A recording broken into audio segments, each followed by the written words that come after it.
শুরু করছি আজকের ক্লাস হলো তড়িৎ ক্ষেত্র নিয়ে।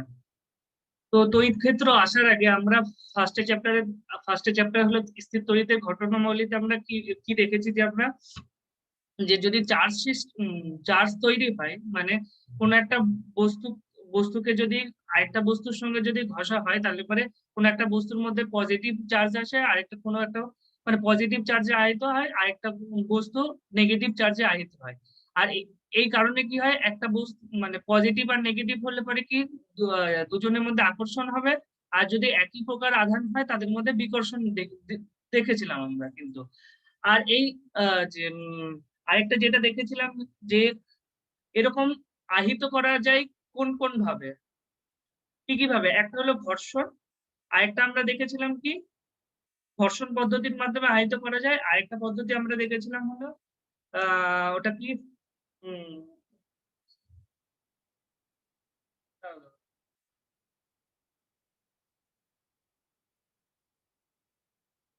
ও আরেকটা হলো আবেশ আবেশ আবেশ পদ্ধতির মাধ্যমে আমরা দেখেছি। ঘর্ষণ পদ্ধতির মাধ্যমে যেটা বললাম যে একটা বস্তুর সঙ্গে ধরো কাঁচ আর এবোনাইট হলো, তো কাচের সঙ্গে আমরা এবোনাইটকে আমরা ঘষবো। ঘষলে পরে দেখা যাবে যে তড়িৎ শ্রেণী অনুযায়ী যে কাচের মধ্যে যে কাচ আগে রয়েছে না এবোনাইট আগে রয়েছে, যদি যেটা আগে থাকবে সেটাতে কি হয়ে যাবে, ধনাত্মক হয়ে যাবে। আর যেটা পরে থাকবে কাচ এই ক্ষেত্রে হয়তো তড়িৎ শ্রেণীতে আগেই রয়েছে, তাই এটাতে ধনাত্মক হয়ে যায় আর এটাতে ঋণাত্মক হয়ে যাবে। এটা গেল ঘর্ষণ পদ্ধতির মাধ্যমে, যে দুটো বস্তুকে আমি ঘষে ঘষে আমি তাদের মধ্যে আমি আধান আধান আনবো। এর যে আরেকটা পদ্ধতি যেটা বললাম যে আবেশ আবেশ পদ্ধতিতে কি করা হয়, যে কোন একটা বস্তুকে মানে আগে আহিত করে নেওয়া হয়। মানে ধরো এই ক্ষেত্রে কাজকে আহিত করে নিয়ে গেছি, কোন পজিটিভ আধানে আহিত করে নিয়ে আমি অন্য একটা পরিবাহীর কাছে নিয়ে যাব। অন্য একটা পরিবাহী বা যে অপরিবাহীর কাছে, দুটো মানে অন্তরক পদার্থে আর পদার্থ আর যে পরিবাহী পদার্থ দুটোর কাছে আমি নিয়ে গেলে পরে দেখা যাবে, যদি আমি একটা পরিবাহীর কাছে নিয়ে যাই, তাহলে সেক্ষেত্রে দেখা যাবে যে এই পজিটিভ চার্জের জন্য একটা একটা জনম খুলে একটা পরমাণুর মধ্যে একটা পদার্থের মধ্যে কিন্তু আমাদের কি থাকে, যে ঠিক একটা পদার্থের মধ্যে অসংখ্য পরমাণু রয়েছে, তো প্রত্যেকটা পরমাণুর মধ্যে কিন্তু নিউক্লিয়াস থাকে আমাদের। আর তার চারপাশে কিন্তু বিভিন্ন কক্ষপথে আমাদের ইলেকট্রন থাকে বিভিন্ন। এবার দেখো, একটা যদি আমি পজিটিভ চার্জ নিয়ে আসি, যে একটা পদার্থ কাঁচকে নিয়ে আসলাম আর অন্য একটা পদার্থকে আমি নিয়ে আসছি, মানে ধরো একটা লোহাকে নিয়ে আসলাম, তাহলে সেই ক্ষেত্রে কি দেখা যাবে যে আমি এই পজিটিভ চার্জের জন্য যে ইলেকট্রনের পরমাণুর মধ্যে যে ইলেকট্রন গুলো আছে, সেই ইলেকট্রন গুলো একটা নির্দিষ্ট দিকে চলে আসবে আবেশের কারণে। কারণ কি পজিটিভ নেগেটিভকে আকর্ষণ করে, আর আমরা জানি যে ইলেকট্রনের চার্জ কি হয়, নেগেটিভ হয়। তো ইলেকট্রন একদিকে চলে আসবে, আর আমার যে নিউক্লিয়াসটা কিন্তু কোথাও যায় না। আমাদের ইলেকট্রন পুরো কক্ষপথ আমাদের শিফট হতে পারে, মানে শেপ চেঞ্জ হয়ে যেতে পারে, কিন্তু আমাদের নিউক্লিয়াস যেরকম থাকার সেরকমই থাকবে। কারণ নিউক্লিয়াসের মধ্যে প্রোটন আর নিউট্রনের মধ্যে মানে এরা কখনো চলতে পারে না, এরা ওই নিউক্লিয়াসের মধ্যেই আবদ্ধ থাকে। যেটা শিফট হয়ে যায়, মানে ধরো যদি এরকম হয়, আহ আগে কক্ষপথ ধরো, এটা নিউক্লিয়াস আমাদের, এটা একটা কক্ষপথ, এটা একটা কক্ষপথ, এরকম একটা কক্ষপথ, এরকম যদি শেপ হয়ে থাকে, যদি এটা নর্মাল অবস্থায়, এটা লোহার আমি দেখছি ধরো। এবার যেই আমি কাঁচকে নিয়ে আসবো, কাঁচকে নিয়ে আসলে পরে দেখা যাবে যে আমাদের নিউক্লিয়াসটা এইদিকে রয়েছে, আর আমাদের কক্ষপথ গুলো দেখো কিভাবে শিফট হয়ে যাবে, এরকম ভাবে শিফট হয়ে যাচ্ছে। যে সমস্ত ইলেকট্রন গুলোর ডেন্সিটিটা কোন দিকে হয়ে যাচ্ছে, এই দিকে সব বেশি, মানে এই দিকে ইলেকট্রন গুলো, এতক্ষণ ইলেকট্রন গুলো এখানেও ছিল এখানেও ছিল, তাই এরকম আমরা বিন্যাস দেখেছি। কিন্তু এই ক্ষেত্রে কি দেখা যাবে, সমস্ত ইলেকট্রন গুলো দেখালো এখানেই চলে আসছে। প্রথম কক্ষপথে দুটো থাকে, পরেরটাই কত থাকে, 8, 2, 8 থাকে, এরকম করে এই দিকটাই বেশি, মানে এই পোর্শনটাতে ইলেকট্রনের বিন্যাসটা বেশি যাবে। তাহলে পরে এইভাবেও কিন্তু দেখো, তাহলে পরে এইভাবেও কিন্তু কোনো একটা বস্তুকে কিন্তু চার্জ করা যেতে পারে, যে একটা পদার্থকে আমি আহিত করে নিয়ে তারপরে আমি অন্য একটা পদার্থের কাছে নিয়ে আসলে পরে কি দেখা যাবে, তার ইলেকট্রন গুলো একদিকে সরে যাচ্ছে আর তার প্রোটন একদিকে চলে আসে। তো এই ক্ষেত্রে তাহলে কি হয়ে যাবে, তখন এইদিকে নেগেটিভ পাবো আর মানে যে বস্তুটা মানে কাচের কাছাকাছি প্রান্তে আমরা কি পাবো, নেগেটিভ দেখতে পাবো, আর দূরতম প্রান্তে আমি কি দেখবো, পজিটিভ আধান তৈরি হয়েছে। আবার যদি আমি কাজকে সরিয়ে ফেলি তাহলে সঙ্গে সঙ্গে কিন্তু এই আগের অবস্থায় চলে আসবে। সবসময় হয় কি, পজিটিভ আর নেগেটিভ একসাথে থাকার জন্য কিন্তু সেটা নিস্তড়িত হয়। আমরা জানি কিন্তু পরমাণু কিন্তু আমাদের নিস্তড়িত, কারণ যতগুলো প্রোটন সংখ্যা থাকে ততগুলো ইলেকট্রন সংখ্যা থাকে। তাই এমনি সময় কিন্তু আমাদের নিস্তড়িত হয়ে যাবে। এবার কোনো যদি আহিত বস্তুকে আমরা নিয়ে আসি, তার কারণে কি হবে যে তাদের মধ্যে আধানের মানে একদিকে আধান একদিকে যে ইলেকট্রন চলে আসবে, আরেকদিকে প্রোটন থাকবে। তাই নিজেরা একসাথে না থাকার জন্য কি হয়ে যাচ্ছে, সেখানে একটা চার্জের তৈরি হচ্ছে, যে কাছের প্রান্তে আমাদের নেগেটিভ আর দূরতম প্রান্তে আমাদের পজিটিভ তৈরি হয়। তো আগের চ্যাপ্টারে আমরা এটা দেখেছি। এটা বলার কারণ এটাই যে আমরা দেখেছি যে এই চার্জ করার সঙ্গে সঙ্গে আমরা আরেকটা জিনিসও দেখেছি যে তাদের মধ্যে আকর্ষণ আর বিকর্ষণ হয়। আকর্ষণ কখন হয়, যদি পজিটিভ আর নেগেটিভ মানে বিপরীত আধান যদি হয়। আর যদি বলে সমধর্মী যদি আধান থাকে, যেমন নেগেটিভ নেগেটিভ কি করবে, বিকর্ষণ করবে। বিকর্ষণের জন্য ধরো আমি কাটা চিহ্ন দিয়ে আমি বি করছি, আর আকর্ষণ করলে পজিটিভ। তো এখানে নেগেটিভ, এটা আকর্ষণের জন্য আর এটা বিকর্ষণের জন্য। পজিটিভ পজিটিভ হয়ে গেলে পরে কি বিকর্ষণ করবে। এই দুটো জিনিস আমি দেখেছি। তো এটা বলার কারণ কি, এটাই যে এই চ্যাপ্টার এখান থেকে শুরু হবে। হ্যালো, আমি ক্লাস করাচ্ছি, পরে কথা বলবো। তো এই চ্যাপ্টারটা বলার এটাই কারণ যে যে এখানে মানে এখানে কিসের কাজ লাগবে, এখানে এখানে আমরা দেখবো যে কুলম্বের সূত্র। কুলম্ব তিনি বলেন যে মানে আমরা আগ পর্যন্ত মানে এই চ্যাপ্টারে আগে পর্যন্ত কি দেখেছে, যে চার্জ তৈরি হলে পরে সেক্ষেত্রে আকর্ষণ হতে পারে বা বিকর্ষণ হতে পারে। কুলম্ব ফার্স্ট আমাদেরকে দেখান যে যে এই আকর্ষণ বা বিকর্ষণ বলে মান কতটা হতে পারে, যে তাকে মাপতে গেলে পরে আমাদেরকে কি কি জিনিস জানার দরকার, কোন কোন জিনিস জানলে পরে বা কোন সমীকরণ আমরা জানলে পরে আমরা বলতে পারবো যে এই আকর্ষণ বা বিকর্ষণ বলে মান কত। ঠিক আছে, তো কুলম্বের সূত্র কি বলা হয়, কুলম্বের সূত্র মানে বিজ্ঞানী কুলম্ব এটা তৈরি করেন, এই সূত্রটা তৈরি করেন, তাই তার নামে কুলম্বের সূত্র হয়েছে। ঠিক আছে, তো কুলম্ব কি বলেন যে এই যে তিনি আরেকটা জিনিস বলছি, আমরা এতক্ষণ পর্যন্ত কিন্তু একটা পদার্থের মধ্যে আমরা দেখেছি যে আধান তৈরি হতে, কিন্তু তিনি এই সূত্রটা কিসের জন্য দেয়, যে একটা পয়েন্ট চার্জ মানে ওই পদার্থের মধ্যে থেকে যে কোনো একটা চার্জকে আমি বাইরে নিয়ে আসলাম, পয়েন্ট চার্জ। মনে রাখবে এটা কিন্তু, সূত্রটা কিন্তু পয়েন্ট চার্জের জন্য যে একমাত্র পয়েন্ট চার্জ মানে কি, একটা আধানকে মানে একটা পয়েন্টের মধ্যে যে আধান থাকবে সেই আধানকে শুধু আমি বাইরে করে নিয়ে আসবো, তার পুরোটাকে আমি আনবো না। যে একটা পদার্থের মধ্যে কিন্তু অসংখ্য আমার চার্জ থাকতে পারে, সেই চার্জের মধ্যে থেকে যে কোনো একটা দুটোকে আমি বাইরে নিয়ে আসবো। ঠিক আছে, এবার তিনি এই পয়েন্ট চার্জের ক্ষেত্রে কি বলেন, যে দুটো যদি আমরা পয়েন্ট চার্জ রাখি, যদি Q1 পয়েন্ট চার্জ রাখি আর একটা Q2 পয়েন্ট চার্জ রাখি, তাহলে ধরো যদি এটা পজিটিভ চার্জ হয় আর এটা যদি নেগেটিভ চার্জ হয়, তাহলে এদের মধ্যে কি হবে, আকর্ষণ দেখতে পারবো। সেই আকর্ষণ বলের মান কার উপর নির্ভর করবে, আকর্ষণ বলকে যদি আমি F দ্বারা ডিনোট করি, তাহলে পরে সেটা দেখা যাবে যে Q1 আর Q2 গুণফলের সঙ্গে সমানুপাতিক। কিসের জন্য দেখো আমি বলছি, যদি তুমি একটা এই যে এটা 5 কুলম্ব রাখলে, ধরো 5 কুলম্ব আধান রাখলে, আর একটা ধরো 10 কুলম্ব আধান রাখলে, তাই এদের মধ্যে কিন্তু আকর্ষণ হলো। এবার যদি আমি আধানের মান দেখো, যদি আমি বাড়িয়ে দিই, যদি এটা 15 কুলম্ব করে দিই, এটা যদি 20 কুলম্ব করে দিই, এদের মধ্যে কিন্তু আকর্ষণ বল আরো বাড়তে থাকবে। কিসের জন্য, দেখো এটা যদি দেখো তো তার মানে এখান থেকে আমি দেখতে পেলাম যে একটার আধান যদি মানে দুটোর আধান বাড়াই, তাহলে পরে আমাদের আকর্ষণ বলের মান বাড়ছে। আমরা যদি আরেকটা জিনিস দেখি, যদি ওটার মান যদি 5 থেকে আমি কমিয়ে যদি 3 করে দিই, আর আগের যেটা ভ্যালু ছিল যে 10 রাখি, তাহলে পরে দেখো আকর্ষণ বলের মান কমে যাচ্ছে। তার মানে দেখো একটার উপর নির্ভর করে নেই, সেই মানটা কিন্তু দুটোর উপর নির্ভর করবে। দুটো যদি হ্যাঁ, দুটো যদি একটা যদি কমে যায় তাহলে পরে অন্যটা যদি না বাড়ে তাহলে পরে মানটা কমিয়ে দেবে। সেরকম ভাবে দুটো যদি বাড়ে দুটোই বাড়িয়ে দেবে মান। আবার যদি এরকমও হতে পারে যে এটার মান দেখালো কমে গেছে কিন্তু এটার মান আবার বেড়ে গিয়ে দেখালো আগের যে ভ্যালুটা মানে 5 আর 10 মিলে কত হচ্ছে 50। এবার দেখালো এটা 25 হয়ে গেল, এটা 25 হয়ে গেল, এটা দেখালো 2 কুলম্ব হয়ে গেল। সেই একই একই একই তখন যে আকর্ষণ বলের মান একই হয়ে যাবে। তো এটা কিন্তু তাদের আধানের গুণফলের সঙ্গে সমানুপাতিক। কিসের জন্য? এর জন্য যে একটার উপর নির্ভর করে নেই, তাদের গুণফলের উপর নির্ভর করে রয়েছে। একটাকে কমালে আরেকটা হয়তো মানে একটা কমালে আরেকটা আরেকটা যদি বাড়ে তাহলে পরে সেই ভ্যালুটা বাড়বে।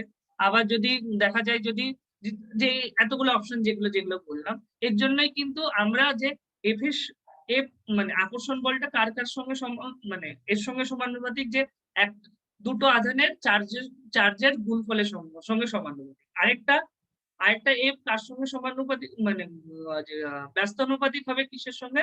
তাদের মিডিলের যে ডিস্টেন্স হবে, ধরো এদের মিডিলের ডিস্টেন্স যদি আর হয় তাহলে এই আর এর বর্গের সঙ্গে ব্যস্তানুপাতিক হবে। কারণ কিসের জন্য? তুমি একটা কিসের জন্য হবে? যদি আমি এই আধানকে ধরো এইটুকু ডিস্টেন্সে রেখেছিলাম মানে Q1 আধান, এটা Q2 আধান। এবার এদের মধ্যে ডিস্টেন্স যদি আমি বাড়িয়ে দিই ধরো এখান থেকে এইটুকু করে, তাহলে এই ডিস্টেন্সটা দেখো বেড়ে গেল। আমরা এটাই যে ধরো ডিস্টেন্স বাড়লে আমরা দেখবো যে আমাদের চুম্বককে ধরে নাও, এখানে চুম্বক ঠিক খাটবে না কারণ চুম্বকের চুম্বক ধর্ম আছে। তাও আমি বলছি চুম্বককে যদি তার মধ্যে তো আকর্ষণ হয়, তার জন্য বলছি যে দুটো চুম্বককে যদি কাছাকাছি রাখা হয় তাহলে তার মধ্যে কি হবে? আকর্ষণ হবে। যত কাছে আনবো তত দেখবো যে তাড়াতাড়ি আকর্ষণ করছে, কিন্তু তাদের মধ্যে যদি ডিস্টেন্স বাড়িয়ে দিই তাহলে পরে কিন্তু আকর্ষণ বলটা প্রায় থাকেই না। ঠিক আছে?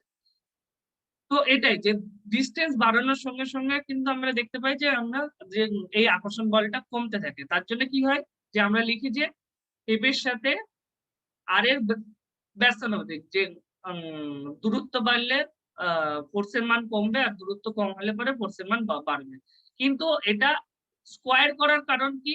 এটা কিন্তু এটা টাইপটা কিসের ধরনের মানে এটার এখনো কিন্তু আমরা বলতে পারবো না মানে এখন ঠিক বলতে চাইছি না কারণ এটার জিনিসটা অনেক উপরের লেভেলে আছে যে আর স্কোয়ার হলো কেন। ঠিক আছে? এটা অনেক ডেরিভেটিভ আছে, মানে অনেকটা ব্যাখ্যা না করলে পরে হবে না। ঠিক আছে? তো আমরা যে এইটুকুই জেনে রাখবো যে এফ একটা Q1 আর Q2 গুণফলের সঙ্গে সমানুপাতিক, আর একটা এফ তার সঙ্গে সমানুপাতিক যে আর স্কোয়ারের সঙ্গে ব্যস্তানুপাতিক। ঠিক আছে? তো এটাও আরেকটা জিনিস বলে দিচ্ছি, এখানে আমরা কিন্তু মহাকর্ষ বল 11-এ দেখেছি মহাকর্ষ বল আর এদিকে আমি এটা লিখছি যে তড়িৎ ক্ষেত্র বল। আমাদের মহাকর্ষ বল কিসের জন্য তৈরি হয়? যদি পৃথিবীর মধ্যে, পৃথিবী না পুরো গ্যালাক্সির মধ্যে যদি যে কোনো দুটো বস্তু যদি থাকে তাদের মধ্যে আমরা দেখতে পাই যে হ্যাঁ তাদের মধ্যে আকর্ষণ বা তাদের মধ্যে সবসময় আকর্ষণ হয়, বিকর্ষণ এই ক্ষেত্রে কাজ করে না। আমাদের তড়িৎ ক্ষেত্র বল যে মানে একটু আগে যেটা কুলম কুলম বল তৈরি করলাম, সেই ক্ষেত্রে কিন্তু আমরা দেখতাম যে আকর্ষণ বা বিকর্ষণ দুটোই রয়েছে, কিন্তু মহাকর্ষণ বলের ক্ষেত্রে কি দেখবো সবসময় যে আকর্ষণ হয়। যদি কোনো যে কোনো দুটো যদি ভর থাকে, ছোট হোক বড় হোক যে কোনো ধরনের হোক, ভর থাকলেই সেই দুটো বস্তুর মধ্যে কি একটা হবে যে আকর্ষণ বল থাকবে। এটা হয়তো ভাবছি যে কি করে হলো। আমরা পৃথিবী দেখি, পৃথিবী থেকে কোনো জিনিসকে যদি আমি উপরে আকাশের দিকে আমি ছুঁড়েও মারি সেই জিনিসটাকে আমি যে নিচের দিকেই আসে। কিসের জন্য? এটা পৃথিবীর একটা যে অভিকর্ষ বলের জন্য। অভিকর্ষ আর মহাকর্ষ বলের মধ্যে পার্থক্য হলো যে মহাকর্ষ বলে যে কোনো যে গ্যালাক্সির যে কোনো দুটো বস্তুর মধ্যে আকর্ষণ বল, কিন্তু অভিকর্ষ বল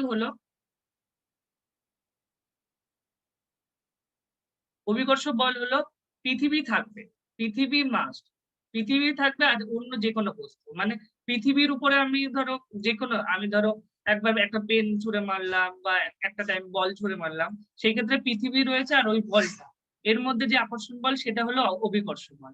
ঠিক আছে? এটা কিন্তু সেই মহাকর্ষ বলেরই একটা টাইপ, জাস্ট পৃথিবীর ক্ষেত্রে প্রযোজ্য করা হয়েছে তাই পৃথিবীর অভিকর্ষ বল এসে। শুধুমাত্র পৃথিবীরই কি আছে না, চাঁদের রয়েছে, সূর্যের রয়েছে, কারণ সূর্য পৃথিবীকে আকর্ষণ করে, ঠিক আছে। এরকম সবগুলোকেই মিলিয়ে আমরা কি বলছি, মহাকর্ষ বল। এই আমি এবার মহাকর্ষ বল বলার কারণ কিসের জন্য,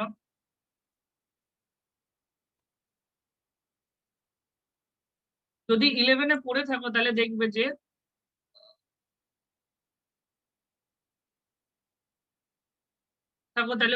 যে এরকম হলে পরে এই ক্ষেত্রে কি হয়, সমানুপাতিক আমরা দেখেছি যে এই ভরটা যত বাড়তে থাকবে, মানে পৃথিবীর ভর দেখো বেশি রয়েছে বলে কোনো আমরা ছোট বস্তুকে ফেললে পরেও কিন্তু মানে উপরের দিকে ছুঁড়ে মারলেও সেই জিনিসটাকে কিন্তু তার নিচের দিকে টানে, কিন্তু সেই বিপরীত পক্ষে কিন্তু ওই বলটার দিকে কিন্তু পৃথিবী এগিয়ে যায় না, কারণ পৃথিবীর ভর বেশি, ঠিক আছে। তো এবার তারপর দেখবে রকেট কেউ টানে, যার যত ফোর্স হবে সেটা দেখবে জনক বলে। আমি যদি কোনো একটা বস্তুকে, যদি ভারী বস্তুকে আমি ছুঁড়ে মারি আর একটা হালকা বস্তুকে ছুঁড়ে মারি, তাহলে দেখা যাবে যে ভারী বস্তুটা কিন্তু বেশি বেশি গতিশীল বা বেশি ফোর্স নিয়ে কিন্তু নিচের দিকে নামবে, ঠিক আছে। তাই এটাও কিন্তু কিসের উপর নির্ভর করবে, তাদের গুণফলের সঙ্গে। M1 আর M2 তাদের ভরের গুণফলের সঙ্গে সমানুপাতিক, আর তাদের দূরত্বের বর্গের ব্যস্তানুপাতিক। এই ফোর্সটার সঙ্গে এই ফোর্সটার দেখো কত মিল রয়েছে, যে Q1 Q2 এর সঙ্গে গুণফল। এটা এটা তড়িৎ ক্ষেত্র বলকে এফ ই দ্বারা ডিনোট করলাম, আর একটা হলো 1/r²। এটা করার কারণ কিসের জন্য, যে তড়িৎ ক্ষেত্র বল আর দেখো মহাকর্ষ বলের টাইপটা পুরো এক। একটা আমাদের একটা আমাদের কিসের জন্য, ভরের জন্য তৈরি হচ্ছে, যে ভর থাকলে আমাদের মহাকর্ষ বল তৈরি হবে। আর আমাদের দেখো চার্জ থাকলে কোনো দুটো বস্তুর মধ্যে যদি চার্জ থাকে তাহলে সেই ক্ষেত্রে আমাদের কুলম্ব বল তৈরি হচ্ছে। কিন্তু তাদের টাইপটা পুরো একই রকম কিসের জন্য, কারণ দেখো একটা বস্তু একটা বস্তুর মধ্যে কি থাকে, ভরও থাকে, আবার দেখো সেই বস্তুটাকে কিন্তু চার্জও করা যায়, চার্জ তাকে একটা আধানে আহিতও করা যায়। তো এর জন্য এদের দুটোর ধরনটাই একই রকম, কিন্তু কিছু কিছু আলাদা রয়েছে। বোঝা গেল যে কিসের জন্য মহাকর্ষ বল আর তড়িৎ ক্ষেত্র বলের টাইপটা পুরো একই রকম, কারণ ওই একই পদার্থের মধ্যে আমরা এই দুটো জিনিস, দুটো আলাদা আলাদা বৈশিষ্ট্য দেখছি, কিন্তু টাইপটা আমাদের একই রকম, এর জন্যই করা হয়েছে টাইপটাকে একরকম। এটাকে কিন্তু এরকম নয় যে টাইপটাকে একরকম করে দিল মানে যা তাই ভাবে করে দিল, এরকম না। এটাও কিন্তু দেখেছে যে হ্যাঁ এগুলো খাটছে, ঠিক আছে। তো টাইপটাকে আমি এইভাবে করে দিলে আমি অনেকটা বেটার হবে, ঠিক আছে। তো চলে আসি আমরা সূত্রটা দেখো। সূত্রটাতে কি বলছে, যে সূত্রটি কেবলমাত্র বিন্দু আধানের ক্ষেত্রে, বিন্দু আধান মানে ওই যে পয়েন্ট চার্জের ক্ষেত্রেই প্রযোজ্য, অর্থাৎ আহিত বস্তুগুলি, এই যে আমি বললাম আহিত আহিত করতে হবে, কিন্তু আহিত বস্তুগুলির আকার তাদের পারস্পরিক দূরত্বের তুলনায় নগণ্য হলেই কুলম্বের সূত্র প্রযোজ্য হবে। এছাড়া নিউক্লিয় দূরত্বের বেশি দূরত্বের জন্য কুলম্বের সূত্র সিদ্ধ হয়।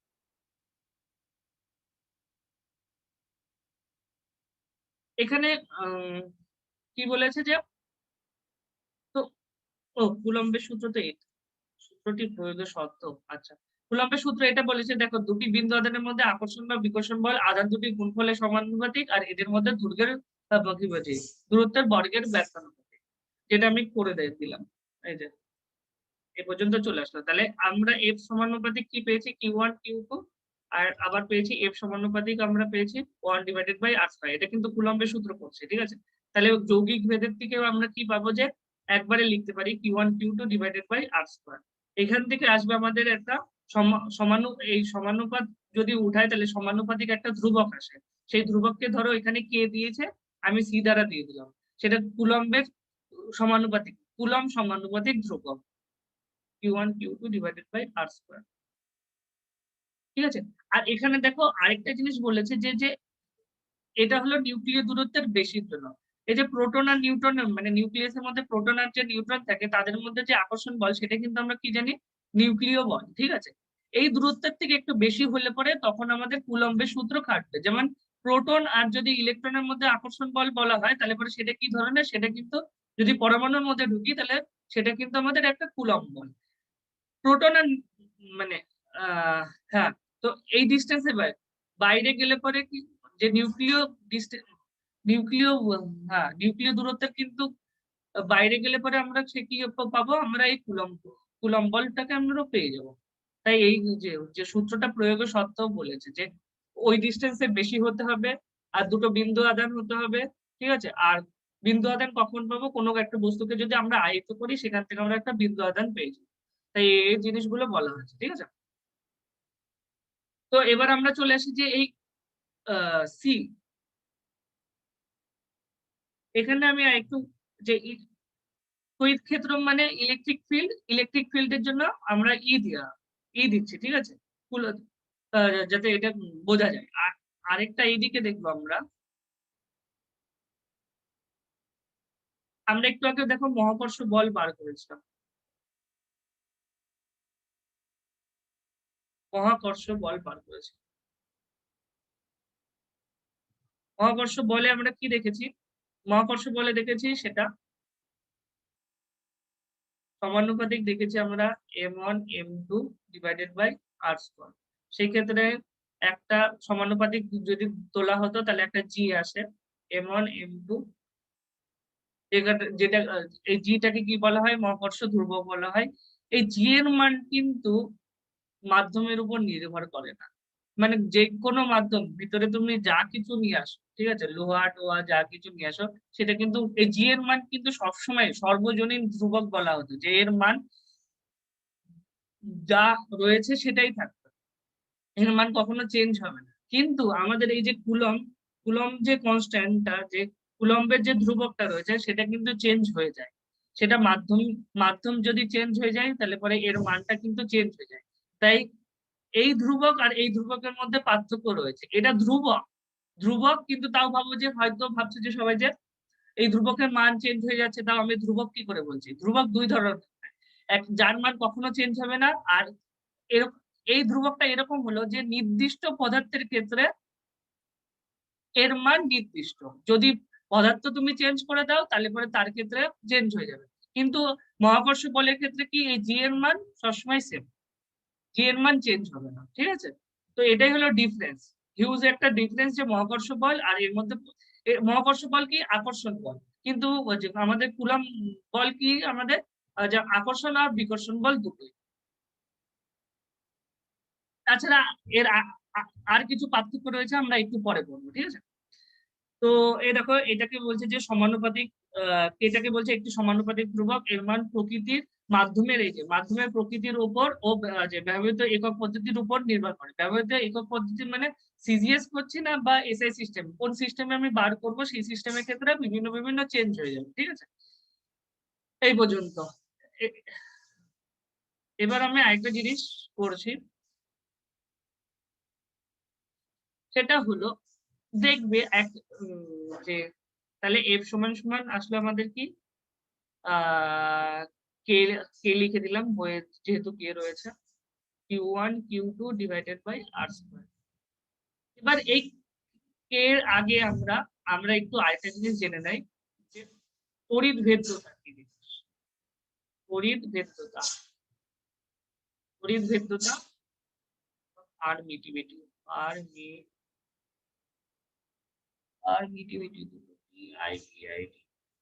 ইংলিশ টার্ম গুলো একটু আমরা দেখবো, ঠিক আছে, কারণ পরবর্তীতে সমস্ত কিছুটাই ইংলিশে হয়ে যাবে। তো আমরা যদি এগুলো দেখে নিয়ে যাই তাহলে পরে সুবিধা হবে, ঠিক আছে। নাহলে পরে কখনো যদি পারমিটিভিটি ইউজ করা হয়, ঠিক আছে, সেই ক্ষেত্রে পরবর্তী কেউ যদি নিট দিতে চায় বা জেই দিতে চায় তাদের ক্ষেত্রে কিন্তু সুবিধা হবে, বা পরবর্তী কেউ যদি অনার্স নেয় তাদের ক্ষেত্রে কিন্তু এগুলো সুবিধা হবে।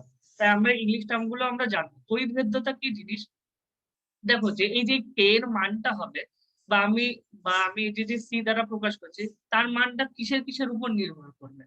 তার মানটা নির্ভর করবে হলো এই যে তড়িৎ ভেদ্যতা কি জিনিস, হলো তড়িৎ ভেদ্যতাকে আমরা এপসাইলন দিয়ে প্রকাশ করি, এপসলন,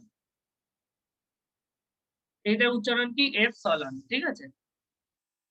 তো এপসলন কি হলো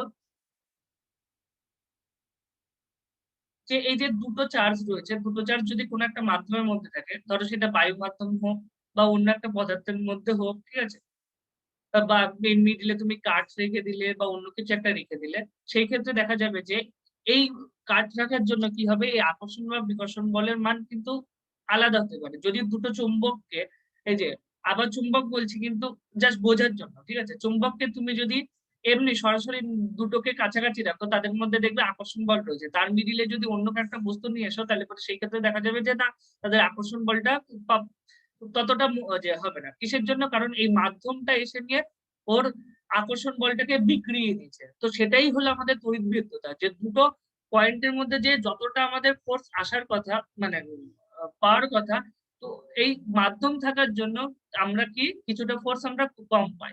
তো একেই বলা হয় তড়িৎভেদ্যতা। এমন একটা ধর্ম, মানে এমন একটা মাধ্যমের ধর্ম, যেটা থাকার জন্য, ঠিক আছে, যে দুটো পয়েন্ট চার্জের মধ্যে যে ফোর্সটা কমে যায়, সেটাকেই আমাদের কি কি বলা হয়? তড়িৎভেদ্যতা, যাকে আমরা কি এপসাইলন দ্বারা প্রকাশ করি। তো আমরা যে দেখো, তো আমাদের যদি এই তড়িৎভেদ্যতার মান বেশি হয়, মানে এপসাইলনের মান যদি আমাদের বেশি হয়, তাহলে আমরা কি, যে ফোর্সের মান কমতে থাকবে, তাই তো। কারণ যদি আমি একটা ছোট প্রথমে কাঠ, মানে সরু কাঠ নিয়ে আসলাম, তারপরে যদি আরো মোটা নিয়ে আসি, আরো মোটা নিয়ে আসি, তাহলে পরে তার ফোর্সে, তাদের নিজেদের মধ্যে কিন্তু ফোর্সের মান কমতে থাকবে। তো এপসাইলনের মান যদি কমতে থাকে, তাহলে পরে ফোর্সের মান কিন্তু কমতে থাকবে। তাই আমাদের দেখবে সি, সি এর যে সি বা কে এর যে রাশি, মানে কেটা নির্ভর করে কিসের উপর? যে ব্যস্তানুপাতিক হয়, এপসাইলনের ব্যস্তানুপাতিক হয়। আরেকটা জিনিস দেখো, আমি যদি একটা, এই যে আমরা আগে পেয়েছি যে গোলক, গোলকের ক্ষেত্রে আমরা দেখেছি যে আধানগুলো চারিদিকে এরকম মানে পরিবাহী পৃষ্ঠের দিকে জমা হতে দেখেছি।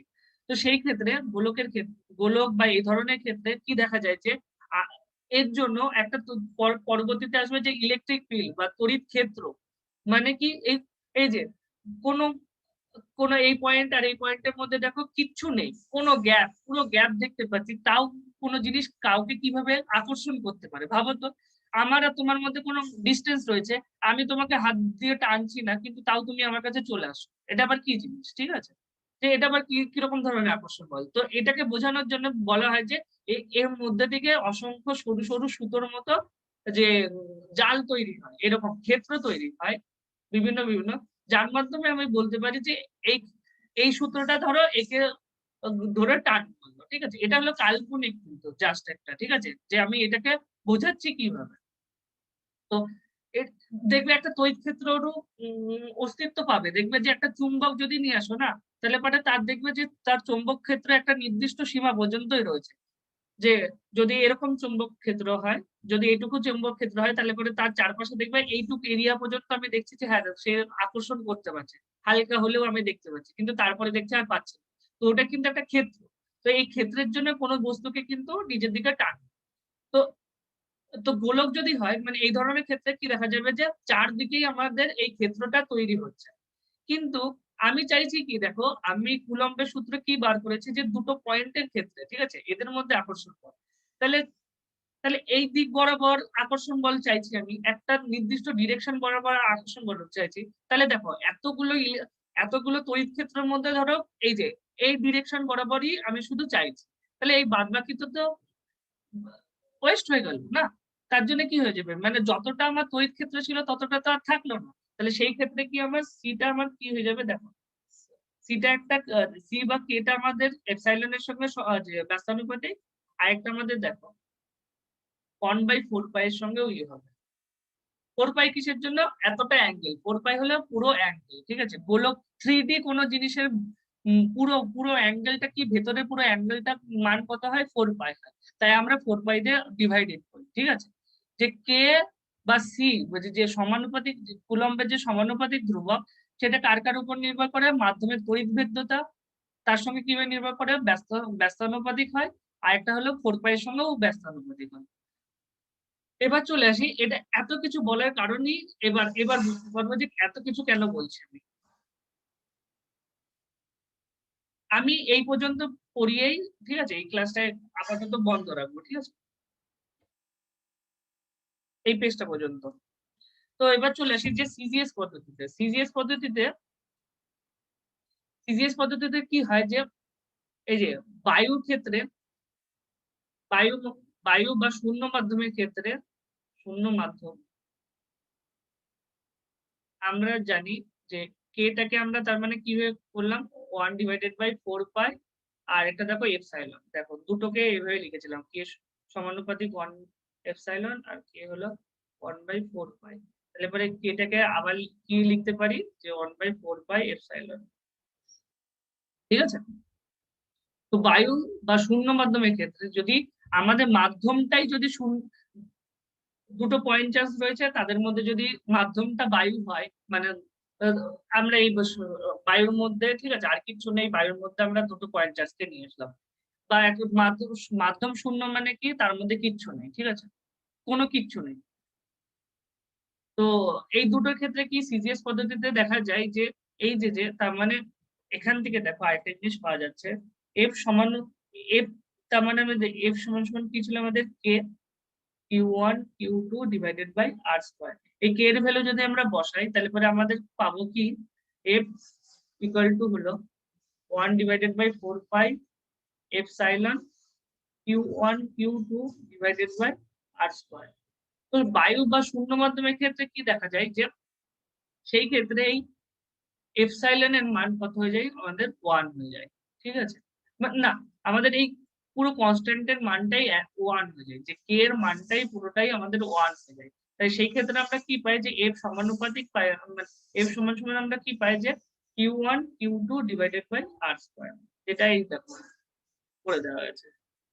আর দূরত্ব থাকে যে তাদের মধ্যে ডিস্টেন্স যদি 8 দূরত্ব থাকে তাহলে সেই ক্ষেত্রে বায়ু বা শূন্য মাধ্যমের ক্ষেত্রে যে কুলম্ব কনস্ট্যান্ট যে করা হয়েছিল, বার করা হয়েছিল, সেই কনস্ট্যান্টের মান কত হয়ে যাচ্ছে 1। এটা কিন্তু আমাদের আমাদের প্রবলেম করার সময় বা অঙ্ক করার সময় কিন্তু আমাদের প্রচন্ড পরিমাণে ইউজ হবে, যে সিজিএস পদ্ধতিতে যখনই চলে আসবে সেই ক্ষেত্রে কিন্তু আমাদের যেন কে এর মান কত হয়ে যাবে, 1 নিতে হবে, ঠিক আছে। আর যদি এসআই পদ্ধতিতে আসে সেটা দেখতে হবে। কিসের জন্য আমরা এটা করছি দেখো, কারণ বলেই দিয়েছে কে এর মান কিসের উপর নির্ভর করে, যে অঙ্ক হলে যে সমানুপাতিক ধ্রুবক হলো মাধ্যমের প্রকৃতির উপর নির্ভর করে, আর এটা ব্যবহৃত একক পদ্ধতির উপর। সিজিএস সিস্টেম আর মাধ্যম, কোন মাধ্যম, বায়ু মাধ্যম আর সিজিএস সিস্টেমে দেখো আলাদা হচ্ছে। এবার এসআই সিস্টেমেও দেখবো আমরা আলাদা জিনিস। এসআই সিস্টেমে আমরা কি পাবো, এসআই সিস্টেমে দেখো আমরা পাবো যে এফ হলো, যদি বায়ু মাধ্যম হয়, বারবার মাধ্যম আমাদেরকে উল্লেখ করতে হবে। বায়ু হলে পরে, বায়ু বা শূন্য মাধ্যম হলে, বায়ু বা শূন্য মাধ্যম হলে সেক্ষেত্রে আমরা কি দেখবো যে এফ, যে সেই ক্ষেত্রে কে এর মানটা কি চলে আসবে, কে এর মানটা চলে আসবে এরকম 1/4 পাই এপসাইলন 0। বায়ুর ক্ষেত্রেই এটার মানকে কি বলা হচ্ছে, এই ক্ষেত্রে এসআই সিস্টেমের ক্ষেত্রে কি, যে তড়িৎ ভেদ্যটা ছিল সেটা তড়িৎ ভেদ্যটাকে আমরা এপসাইলন দিয়ে প্রকাশ করছিলাম, কিন্তু বায়ু মাধ্যমের ক্ষেত্রে সেটা আমাদেরকে এপসাইলন নট, এটাকে কি বলা হয়, এপসাইলন নট। এপসাইলন নট মানে কি, এটা দেখেই সবাই বুঝে যাবে যে হ্যাঁ এটা বায়ু মাধ্যমের ক্ষেত্রে বার করা হয়েছে। তো এই ক্ষেত্রে কি হয়ে যাবে 1/4 পাই, এই ক্ষেত্রে কিন্তু কে এর মান কিন্তু আর 1 থাকলো না, কে এর মানটা আছে বায়ু, বায়ু বা শূন্য মাধ্যমের ক্ষেত্রে Q1 Q2 divided by R square, ঠিক আছে। সিজিএস আর এসআই পদ্ধতিতে এটাই পার্থক্য, সিজিএস পদ্ধতিতে ওই কে এর মানটা 1 হয়ে যাচ্ছে, কিন্তু এসআই পদ্ধতিতে 1 হচ্ছে না, কারণ একটা তড়িৎ ভেদ্যতা থাকবেই, ঠিক আছে। তো সেই তড়িৎ ভেদ্যতা বায়ু বা শূন্য মাধ্যমের ক্ষেত্রে সেই তড়িৎ ভেদ্যতাকে এপসাইলন নট দ্বারা প্রকাশ করা হয়। এবার দেখো এখানে এপসাইলন নট আমাদের বারও করা হয়েছে, এপসাইলন নট যদি আমরা বার করতে চাই তাহলে পরে কি হয়ে যাবে দেখো, 1 ডিভাইডেড বাই, সবাই দেখো 4 pi Q1 Q2 divided by F into R square, তাই হবে। দেখো ওখান থেকে যদি চেঞ্জ করে নাও, এফ এখান থেকে যদি এপসাইলন, এই যে এখান থেকে যদি এপসাইলন বার করতে চাও তাহলে পরে এপসাইলনের মান এটাই কিন্তু আসবে, তো যেটা বার করা হয়েছে। এবার এপসাইলনের দেখো যদি তুমি একক চাও, ঠিক আছে, এপসাইলন নট এর একক মানে হলো এই তড়িৎ ভেদ্যতার, যদি একক চাও তুমি তড়িৎ ভেদ্যতার একক ভেদ্যতা সিজিএস, আর এটা হলো এসআই। এগুলো কিন্তু প্রত্যেকটা খুব গোলামে, কিন্তু খুব গোলানোর কোনো ব্যাপারই নেই, আমরা এগুলোকে বার করে নেবো, সবাই মুখস্থ করতে যাবে কিন্তু আমরা 3-4 বার বার করে নেবো, আমাদের আর কোনো প্রবলেম হবে না। তো এখান থেকে আমরা এই দেখো কিভাবে বার করবো যে আমাদের এককটা কিরকম হবে। এখানে দেখো দেখো দুটো আধান রয়েছে, আমি এটা পুরো ফ্রেশ করেই করছি, ঠিক আছে। ফার্স্ট আমরা চার্জের ক্ষেত্রে, চার্জ চার্জের ক্ষেত্রে আমরা সিজিএস আর এসআই একক দেখবো, পুরো আমি কিন্তু ডিটেলসে বলছি এটা। ফার্স্ট আমি কিছু ক্ষেত্রে আমি ডিটেলসে বলবো, তারপরে এগুলো কিন্তু আমি বার করতে দেবো, ঠিক আছে। চার্জ হয়ে গেল, এখানে আর কি লাগবে, ডিস্টেন্স মানে দূরত্ব, ডিস্টেন্স মানে হলো এখানে চার্জ মানে হলো কিউ, ডিস্টেন্স হলো আর এর আমরা সিজিএস আর এসআই একক দেখবো, এফ এর আমরা দেখবো মানে ফোর্সের দেখবো সিজিএস আর এসআই এর ইউনিট। আর আমাদের আর কিছু লাগবে না, 4 পাই কোনো ইউনিট নেই, তাই এপসাইলন নটের তাহলে কি বেরোবে epsilon naught equal to 1/4 pi Q1 Q2 divided by হলো আমাদের F ইন্টু আর স্কোয়ার। তাহলে তার ক্ষেত্রে সিজিএস আর তার ক্ষেত্রে এসআই আমরা বার করব, কিছুই না, দেখো একদম সিম্পল। সিজিএস পদ্ধতিতে কি হয়,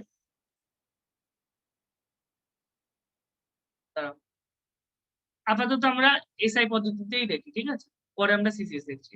চার্জের ক্ষেত্রে এটা কি হয়ে যায়, কুলম্বের জন্য সি দিয়ে দিলাম। দেখো এই যে এসআই পদ্ধতিতে আধানের একক, যে আধান এসআই তে আধান হলো কুলম, তাই চার্জের একক কি হয়ে গেল কুলম। আর আমরা জানি কি যে এসআই পদ্ধতিতে যে দূরত্বের একক কি হয় মিটার, আর আমাদের যে ফোর্সের কি হয়ে যায় নিউটন, ঠিক আছে। এর ক্ষেত্রে ডাইন হয়ে যাবে, এটা হলো সেন্টিমিটার হয়ে যাবে, আর এটার ক্ষেত্রে হচ্ছে কুলম, এটা হলো স্ট্যাট কুলম একটা আসে, স্ট্যাট কুলম, আর একটা ইএমইউ কখনো আসে, বা ইএসইউ আসে বা ইএমইউ আসে, ঠিক আছে। এগুলো তিনটে হলো এর সিজিএস পদ্ধতিতে একক, ঠিক আছে, এই তিনটেই ইউজ হয় খুব, ঠিক আছে, স্ট্যাট কুলম, ইএসইউ, ইএমইউ, ঠিক আছে। তো এই ক্ষেত্রে আমরা কিভাবে বার করবো, দেখো Q1 ইন্টু কিউ, দুটোই আধান রয়েছে, তার মানে দুটো আধানের একক আসবে, দুটো আধানের একক আসলে পরে কি হয়ে যাবে, কুলম স্কোয়ার হয়ে যাবে, স্বাভাবিক, ডিভাইডেড বাই কি হয়ে যাবে, দেখো এফ রয়েছে একটা, আবার এফ মানে কি ফোর্সের একক, যে এসআই পদ্ধতির কথা হবে নিউটন, আর আর মানে হলো মিটার, মানে ডিস্টেন্সের একক হলো মিটার, তার স্কোয়ার হয়ে যাবে, তাহলে দেখো এটা বার হয়ে গেল coulomb square divided by newton into metre square. এটা কিন্তু সবকিছু আমি বার করবো, একটাও আমি মুখস্থ করতে যাবো, সবাই মুখস্থ করতে যাবে, আমরা করবো না, ঠিক আছে। যেটাকেই কিন্তু আবার এই যে coulomb square divided by newton into metre square, এটাকেই যদি আমরা উপরে নিয়ে নিই, ঠিক আছে, coulomb square into -1 into metre to the power -2, ঠিক আছে। নিচ থেকে যদি উপরে যায় সেগুলো মাইনাস হয়ে যায়। আর এর মাত্রা যদি আমি আর সিজিএস পদ্ধতিতে কি হবে, যেখানে স্ট্যাট কুলম বসবে, স্ট্যাট কুলম আমি লিখলাম না, ইএসইউ দিয়ে বলে বলে দিলাম, ইএসইউ স্কোয়ার ডিভাইডেড বাই কি হয়ে যাবে এখানে dyne dyne square into centimetre, না ডাইন স্কোয়ার হবে না, dyne into centimetre square. Easy বার করা, দেখেছো, আমার একদম যাব না আমি ফর্মুলা থেকে, আমার এই ফর্মুলাও আমার দরকার নেই, আমি এই ফর্মুলা মনে রাখবো, এফ সমান সমান 1/4 pi epsilon naught Q1 Q2 divided by R square. এখান থেকে এপসাইলন নটটা ওই পাশে করে নেবো, তারপরে আমি এক এক প্রত্যেকটার ইউনিট আমরা বসিয়ে নেবো, তাহলে পরে আমার বেরিয়ে যাবে যে এপসাইলন নটের ইউনিটটা কত, ঠিক আছে। বারবার বলছি সিজিএস আর এসআইটা কিন্তু খুবই ইম্পর্টেন্ট, অঙ্ক করার ক্ষেত্রে খুব খুব খুব খুব কাজে লাগবে। সিজিএস পদ্ধতিতে বায়ু আর শূন্য মাধ্যম হলে যে কুলম কনস্ট্যান্টের মান 1 হয়ে যায়, কিন্তু এসআই পদ্ধতিতে সেটার মান 1 হয় না, যে সেটা একটা যেন বলে এপসাইলন নট হয়ে যায় বায়ু বা শূন্য মাধ্যমের ক্ষেত্রে, তার জন্য ফর্মুলা এটা। আর সিজিএস পদ্ধতিতে ফর্মুলা কি হয়ে যাবে, সিজিএস পদ্ধতিতে ফর্মুলা এটা হয়ে যাবে যে এফ সমান সমান হলো Q1 Q2 divided by R square. বারবার বলছি, সঙ্গে সঙ্গে যখনই আমি এটা লিখবো সঙ্গে সঙ্গে আমাকে এটাও লিখে দিতে হবে যে কোন মাধ্যমের ক্ষেত্রে, বায়ু বা শূন্য মাধ্যমের ক্ষেত্রে, আর কোন সিস্টেমের ক্ষেত্রে, সিজিএস সিস্টেমের ক্ষেত্রে। এইগুলো কিন্তু পুরো ক্রিস্টাল ক্লিয়ার আমার চাই, ঠিক আছে। এবার দেখো আমরা 1/4 পাই এপসাইলন নটের মান আমরা বারও করবো, আর একটা জিনিস আমরা বার করবো মাত্রা।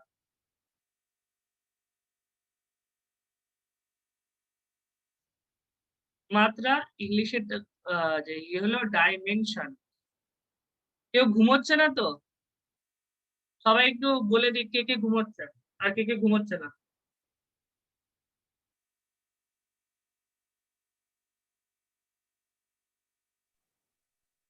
আমি ঘুমোচ্ছি। আর কি আছে, কেউ নেই নাকি? আছি আছি আছি না ঘুমোচ্ছি, কাঞ্চন কই? এই তো জি, আছি ঘুমাচ্ছি না। আমার তো মনে হচ্ছে স্যার। ঘুমোচ্ছে সবাই। না না আছি। না না আছি। বুঝতে পারছিস কি সবাই? হ্যাঁ হ্যাঁ হ্যাঁ স্যার। সবাই হ্যাঁ বলে দিলি তো?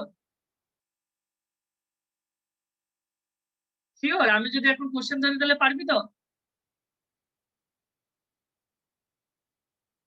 আর কারোর মাইক অন করে কেউ তো হ্যাঁ তো বলছে না।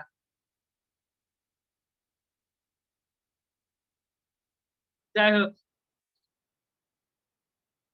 তো ডাইমেনশন যদি আমি বার করতে চাই, মাত্রা যদি বার করতে চাই, সেই একই পদ্ধতি, যে এপসাইলন নট সমান সমান আমরা কি পেয়েছি, যে Q1 Q2 ডিভাইডেড বাই হলো F ইন্টু আর স্কয়ার, আর এখানে একটা 4 পাই। তো F into- তো ডাইমেনশন যদি বার করতে হয়, সেই একই পদ্ধতিতে সবার ডাইমেনশন আমি বার করে নেব। যে চার্জের কি হয়, চার্জের ডাইমেনশন কি হয়, সেটা হলো I ইন্টু টি হয়। কিসের জন্য? কারণ আমরা জানি কারেন্ট সমান সমান হলো কিউ বাই টি হয়। তো কিউ সমান সমান কি, চার্জ সমান সমান কি হয়ে আসবে আমাদের, আই ইন্টু টি। তার জন্য কি হচ্ছে, আই এর জন্য, এই যে কারেন্টের জন্য আই এসছে তার যে মাত্রাতে, আর যে টি এর জন্য ক্যাপিটাল টি। ঠিক আছে, তার ডাইমেনশন হলো, চার্জের ডাইমেনশন এরকম, ডাইমেনশন কে একটা বক্সের মধ্যে রাখা হয়। এফ এর ডাইমেনশনটা কি হয়, এফ এর ডাইমেনশনটা হয় M L T to the power -2। কিসের জন্য? কারণ এফ সমান সমান কি হয় আমরা জানি, এম ইন্টু এ।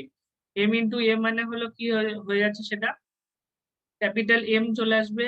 আর এটাতে দেখবে এ সমান সমান আমাদের কি আসবে, দূরত্ব বাই দূরত্ব, মানে এস, ধরো এস ডিভাইডেড বাই সময় স্কয়ার হয়, তার জন্য কি চলে আসবে, দূরত্বের জন্য এল আসে, আর সময়ের জন্য টি স্কয়ার। তাহলে এটা কি চলে আসলো, M L T to the power -2।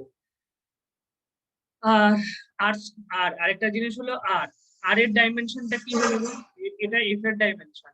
আর এর ডাইমেনশন কি হয়ে যায়, আর মানে কি, এখানে দূরত্বের ডাইমেনশন কি হয়, এল হয়। তাহলে প্রত্যেকটা জিনিস যদি বসানো হয় তাহলে কি হয়ে যাচ্ছে, দেখো আই ইন্টু টি, দেখো দুটো রয়েছে তাই তার স্কোয়ার হয়ে যাবে, কারণ দুটো চার্জ রয়েছে, divided by M L T to the power -2।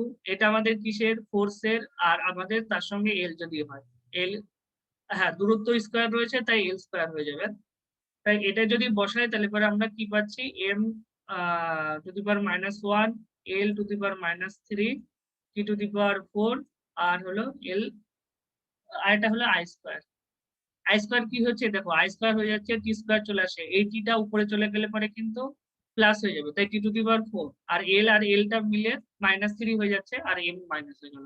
তো এটাই কিন্তু এপসাইলন নটের ডাইমেনশন। এটাও কিন্তু দিতে পারে শর্ট কোশ্চেনের 2 নম্বরের জন্য বা 1 নম্বরের জন্য আমাদের দিয়ে দিল। ঠিক আছে, তো ডাইমেনশন বার করাও কিন্তু আমি একদম শুধু ওই ফর্মুলার থেকে কি করবো, বাদ বাকি আমি সমস্ত কিছু বার করে নেবো, ইজিলি আমি বলে দিতে পারবো। 2-1 বার চেষ্টা করলে পরে এত কিছু বারও করার দরকার নেই।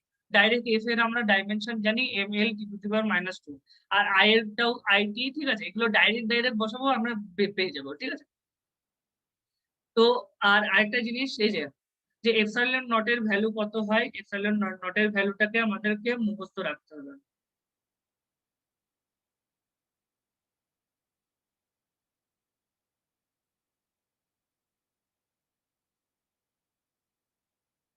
এপসাইলন নটের ভ্যালুটাকেও আমাদেরকে মুখস্থ রাখতে হবে। সেটা গেল কোথায়, এই যে এপসাইলন নটের ভ্যালুটা হলো 8.854 into 10 to the power -12 -12 square into newton to the power, এটা এই যে এটা যা ইউনিট হবে সেইটা বসিয়ে দিতে হবে, -1 into metre to the power -2। ঠিক আছে, আর এটা যদি এবার, আর আমরা কি জানি, কুলম্ব কনস্ট্যান্ট মানে কে, কে সমান সমান 1/4πε0। এখানে যদি 4π 1 ডিভাইডেড বাই 4π, আর যদি এর ভ্যালু রাখা হয় 8.854 ইন্টু 10 টু দি পাওয়ার -12 যদি রাখা হয়, তাহলে পরে সেই ভ্যালুটা আমরা কত দেখি, 9 ইন্টু 10 টু দি পাওয়ার 9। ঠিক আছে, নিউটন ইন্টু মিটার স্কোয়ার, আর এটা হলো লগ টু দি পাওয়ার -2। কিসের জন্য? কারণ দেখো এই প্রত্যেকটা ভ্যালু, এই যে এপসাইলন নটের ইউনিট গুলো কিন্তু নিচে বসবে। ঠিক আছে, এই যে coulomb square into newton to the power -1 -2। ঠিক আছে, এগুলো যখনই এবার উপরে চলে যাবে, তাই দেখো এন আর এম এর কিন্তু মানে উপর পাওয়ারটা কিন্তু আমাদের পজিটিভ হয়ে গেল, আর কুলম্বের যেটা পজিটিভ ছিল সেটা নেগেটিভ হয়ে যাবে, কারণ নিচ থেকে উপরে যাচ্ছে, ঠিক আছে, ইউনিটটা। তাই কি এটা কিন্তু কে আর এপসাইলন নট এই দুটো কিন্তু আলাদা। এর ভ্যালু কত বেরোলো 9 × 10⁻⁹, ঠিক আছে। এর এককটাও কিন্তু আলাদা, newton into metre square into coulomb to the power -2। আর এটা হলো কত বেরোলো 8.854 ইন্টু 10⁻10⁻12 12। যে কোনো একটা ইউনিট মনে রাখবো, পরেরটা উল্টে চেঞ্জ করে দেবো। যে কুলম্ব এই ক্ষেত্রে কি হবে, পজিটিভ হবে, কুলম্ব এই ক্ষেত্রে পজিটিভ হবে, তো coulomb square into newton to the power -1 metre to the power -2, ঠিক আছে। এই দুটো জিনিস। তো এটা কি এসআই পদ্ধতিতে আসলো। এসআই পদ্ধতিতে বায়ুর মাধ্যমের ক্ষেত্রে এটা হয়, ঠিক আছে। আর সিজিএস পদ্ধতিতে কত হয়, সিজিএস পদ্ধতিতে ডাইরেক্ট এই কে এর মানটা আমাদের কত হয়ে যায়, 1 হয়ে যায়, ঠিক আছে। তো এই দুটো কিন্তু কাজে লাগবে, যে এই দুটো সব থেকে বেশি কাজে লাগবে। যে এসআই পদ্ধতিতে আমার যদি কে এর মানটা বসাতে হয় তাহলে পরে এত বসাবো, আর সিজিএস পদ্ধতিতে ওই বায়ু মাধ্যম যদি হয়, বারবার বায়ু মাধ্যম যদি হয়, কে এর মানটা বসাতে হয় তাহলে 1 বসাবো। এবার নেক্সট আমরা চলে আসি যে কে যেটা বার করলাম, যে কে এর ভ্যালুটা বার করলাম 9 × 10⁻⁹, সেটা আমরা বসিয়ে দিই, তাহলে কিরকম আসবে, divided by 4πε0 Q1 Q2 divided by r², ঠিক আছে। এটা যদি আমি বসাই তাহলে 9 × 10⁹ Q1 Q2 divided by r²। এটা কিন্তু শুধুমাত্র বায়ু মাধ্যমের ক্ষেত্রে। মাধ্যম যদি চেঞ্জ হয়ে যায় তাহলে পরে সেই ক্ষেত্রে কিন্তু কিভাবে করা হয়, মাধ্যম যদি ধরো চেঞ্জ হয়ে গেল, অন্য একটা ধরো মাধ্যমটাই যদি কাট হয়ে গেল, তাহলে পরে সেই ক্ষেত্রে ওদের দুজনের মধ্যে যদি কাট থাকে, তাহলে সেই ক্ষেত্রে যে কে এটা হবে, কুলম্ব যে কনস্ট্যান্ট হবে, সেটাকে যদি আমি কে ড্যাশ দিই, সেটা কিন্তু এরকম হবে যে হ্যাঁ হ্যাঁ, কে ড্যাশটা তাহলে তখন কিরকম ভাবে বেরোবে আমি বার করছি। কে ড্যাশ সমান 1 ডিভাইডেড বাই 4πε ড্যাশ। এই এপসাইলন ড্যাশ তখন কি হবে, মাধ্যমের তড়িৎ ভেদ্যতা কিসের সঙ্গে হবে, বায়ু মাধ্যমের সঙ্গে একটা কনস্ট্যান্ট আমি গুণ করে দেবো, ঠিক আছে। সেখানে ধরো এম গুণ করে দিলাম ডিভাইডেড বাই কি বলছি ইন্টু এটা বায়ু মাধ্যমের তড়িৎ ভেদ্যতার সঙ্গে আমি গুণ করে দিলে পরে আমি কি ওই মাধ্যমের আমি পেয়ে যাব। কিসের জন্য, বায়ু মাধ্যম মানে অনেকটা এটা হলো ফান্ডামেন্টাল মৌলিক। দেখলাম আমরা সেই কি, যে আমরা 1 মিটার তৈরি করেছি, সেই 1 মিটারকেই বাড়িয়ে বাড়িয়ে আমরা পরবর্তী 2 মিটার 3 মিটার 4 মিটার সমস্ত কিছু পেয়েছি। তো আমরা আমরা আগে ফিক্সড করে নিলাম যে বায়ু মাধ্যমের ক্ষেত্রে এসআই পদ্ধতিতে আমি এপসাইলন নট আমি বার করে দিয়েছি। তারপরে এবার যদি আমার অন্য কোনো মাধ্যমের দরকার হয় তাহলে আমি বলে দেবো যে বায়ু মাধ্যমের থেকে কত গুণ, তার থেকে কম না তার থেকে কম। যদি হাফ হয় তাহলে পরে দেখো বায়ু মাধ্যমের থেকে কমে গেল, যদি সেই ভ্যালুটা 5 হয় তাহলে বায়ু মাধ্যমের থেকে বেশি হয়ে গেল। আর এই এমটাকে কি বলা হয়, আপেক্ষিক তড়িৎ ভেদ্যতা বলা হয়। আপেক্ষিক তড়িৎ ভেদ্যতার মানেই কি হলো, আপেক্ষিক মানে হলো কোনো কিছু সাপেক্ষে আমাকে মাপতে হবে। মানে ধরো আমার সাপেক্ষে তোমাদের বয়স যদি মাপতে হয় তাহলে আমাকে কিন্তু নিচে রাখতে হবে। আর আমার থেকে ধরো দেখো শুভর বয়স কিছু মানে কিছু মাসের কি হয় 4 বছরের ডিফারেন্স রয়েছে, 4 বছর কিছু মাসের, কাঞ্চনের হলো 4 বছর সামথিং আরো কিছু মাসের হলো, প্রত্যেকের দেখো ডিফারেন্ট হবে। সেই ক্ষেত্রে যদি সবার আপেক্ষিক বয়স যদি বার করতে হয়, আপেক্ষিক বয়স মানে কি আমার সাপেক্ষে তোমাদের, আমার সাপেক্ষে, তাই তাই এটাকে বলছে আপেক্ষিক তড়িৎ ভেদ্যতা, যে বায়ু মাধ্যমের সাপেক্ষে অন্য মাধ্যমের তড়িৎ ভেদ্যতা কত হবে। সেই ক্ষেত্রে তাহলে পরে কি ফর্মুলাটা চলে আসবে বলতো, এফ সমান সমান এই যে 1 ডিভাইডেড বাই 4π এপসাইলনটাকে আমি কি বার করেছি এম ইন্টু এই যে এপসাইলন নট, সেই ক্ষেত্রে কিন্তু এটা গুণ করে দেবো, ঠিক আছে, Q1 Q2 divided by r²। এই পর্যন্ত হয়ে গেল। দেখো এখানে কে কে গুণ করেছে আর তার সঙ্গে এপসাইলন নট। এটা হলো যে কোনো মাধ্যমের ক্ষেত্রে, এটা হলো যে কোনো মাধ্যমের ক্ষেত্রে, যে কোনো মাধ্যমের ক্ষেত্রে। বায়ু মাধ্যমের ক্ষেত্রে কি হয়ে গেল, বায়ু মাধ্যমের ক্ষেত্রে এসআই পদ্ধতিতে দেখো এরকম চলে আসলো। তারপরে সেখানে আমরা এটার ভ্যালু বার করলাম, এসআই পদ্ধতিতে কত আসলো, যে 1 ডিভাইডেড বাই 4πε0 এর ভ্যালু আসলো 9 × 10⁹, ঠিক আছে।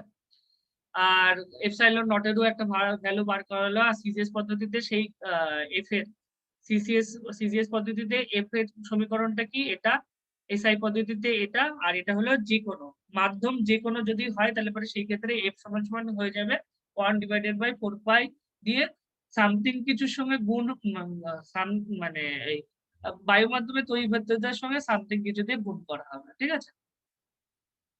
তো এই পর্যন্তই থাক আপাতত, ঠিক আছে?